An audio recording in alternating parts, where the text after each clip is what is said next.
Hey y'all, it's me, Barb Hardly, here in my home office and I guess drag studio. Not in drag. Getting into drag. Finally in drag. Now that I've been doing drag for a year and 4 months, I wanted to talk to you as me, the man behind the drag, and talk a little bit about who I am, why I do drag, how I do drag, because y'all know where I do drag, and it is within these 4 walls. I'm going to talk to you in my actual voice. Now, I am from Tennessee, so the accent is authentic, sort of, but it is how I naturally talk, like the instant I get in drag.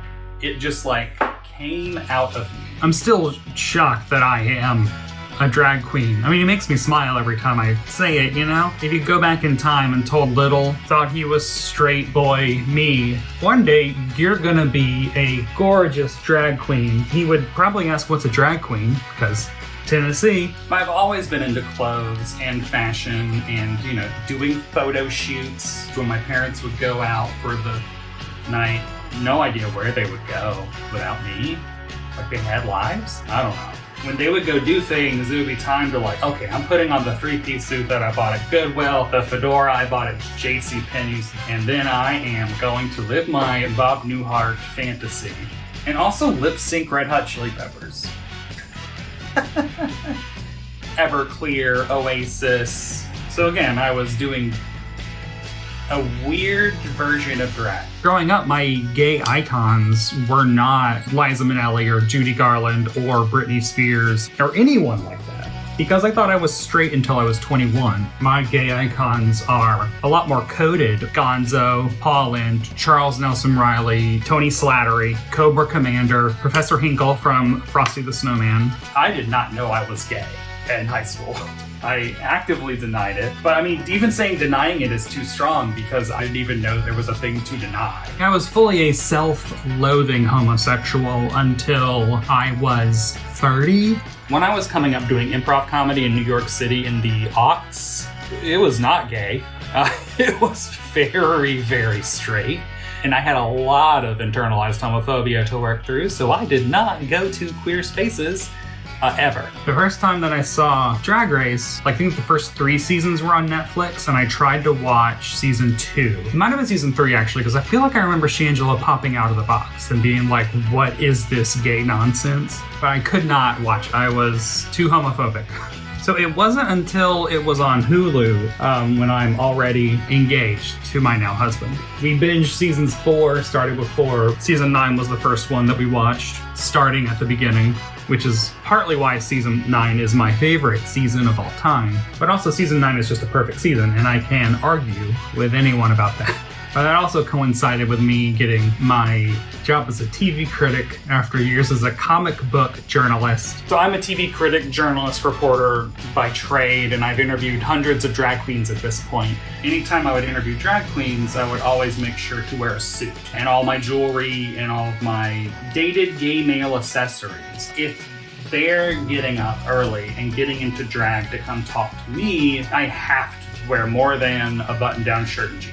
Now I know how long it takes to get in drag, and I feel like I made the right call. And I never thought that I would actually do drag myself. I was always like, that is too tough. I cannot do that. I will stick with this, which I also consider drag. So then in June 2022, I am in Palm Springs with my husband and my 2 oldest best friends. We went to a drag bingo hosted by Rusty Waters. I can't remember the venue. That was the first time that I'd seen drag that wasn't a Work the World event. Am I a late bloomer?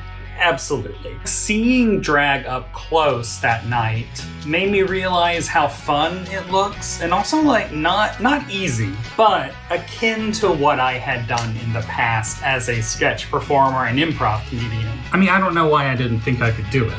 Having drag demystified a little bit made it feel a little bit more accessible to me. And then the next morning, Roe v. Wade was overturned. It was shocking. Don't you feel horrible? It felt very do or die. You have to do whatever you want to do because conservatives in America are going to take your rights away no matter what. That's all they want to do. It is their favorite thing. It's like going to the mall for me is stripping gay marriage for Republicans. Because I love going to the mall. Then we all went swimming, and apropos of nothing, I'm going to do drag when I get back to New York. I wanted every single person who I am related to or know in Tennessee to now know a drag queen. To not be able to say, I don't know one, or, all drag queens are XYZ.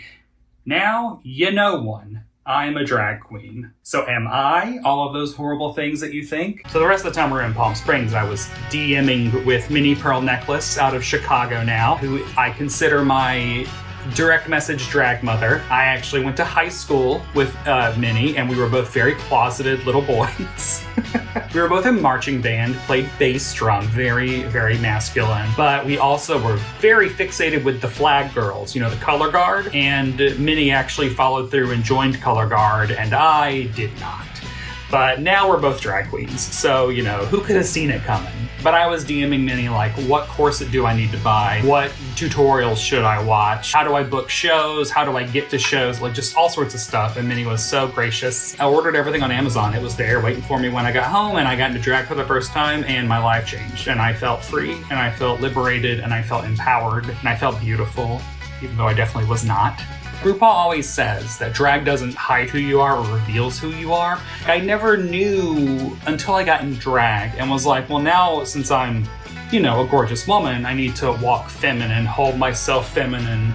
And it was wild realizing, a lot of this is natural instinct that I didn't know I was repressing for so long. Growing up in the South, a boy in Tennessee where you're told not to be a sissy or sweet. But also, it has given me an outlet for art that I have not had in a very long time. Everything you see with Barb Hardly is me. I edit all my videos, I design all my graphics, I write everything. It's improvised and then edited. But everything is me. And that is so satisfying. Mainly because when I make a thing, I'm like, I didn't know I could do this. This is crazy. Also, if anyone knows how to actually style wigs, you got any tips for me, just watch me mess this up and tell me. I've only been doing makeup for 16 months. I never, ever did it until I decided to go all in on this. I took one movie makeup, stage makeup class in college, and I did very well. My Darth Maul makeup impressed the professor. Am I actually going to wear this for photos? Probably not.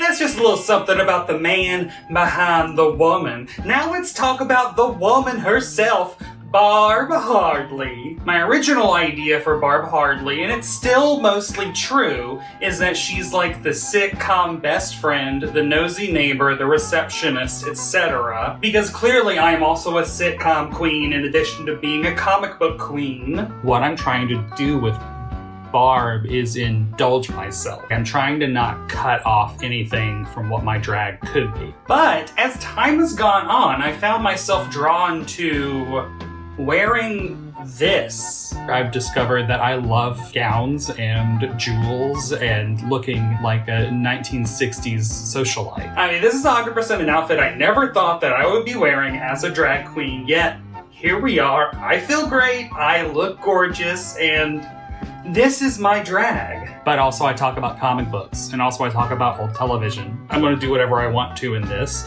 Because like Trixie Mattel always says that it took her a very long time to realize that she could do country music while dressed as Trixie. And so I keep that in mind. I try to tell myself, Barb's vibe is whatever I want it to be.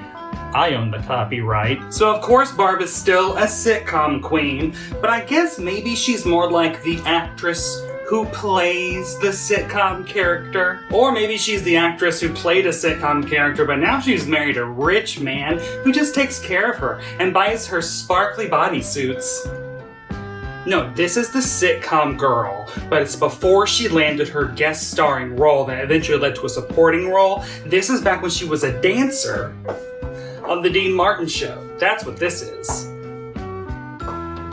I am not a dancer. To think that I went 38 years without knowing what it feels like to be beautiful. It is a specific feeling. It feels amazing. Every time I get in drag, I just want to frolic. Seriously, drag heals a part of you. The part of me as a kid who wanted to wear dresses or play with dolls or have a limp wrist, who hated sports, who would rather be inside watching television, who wanted to be the center of attention and act and be creative, but was always told, you're not a sissy, that's not for boys, etc.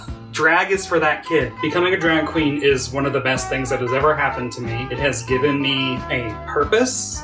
It has given me an outlet. It makes me feel amazing. Which is probably why they want to make it illegal, because looking this good makes you feel invincible.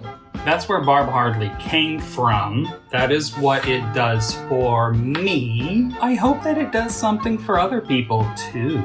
And that's me, Barb Hardly, and also the man behind Barb Hardly. If you like what you've watched, please like and subscribe, hit the bell, do whatever. Just please give me attention. And also give me a follow on Instagram, at Barb Hardly on Instagram. And if you want to see me just continue to flourish and become the woman that I'm meant to be, give me money. That'd be nice. And until next time, am I a woman? Ha! Hardly.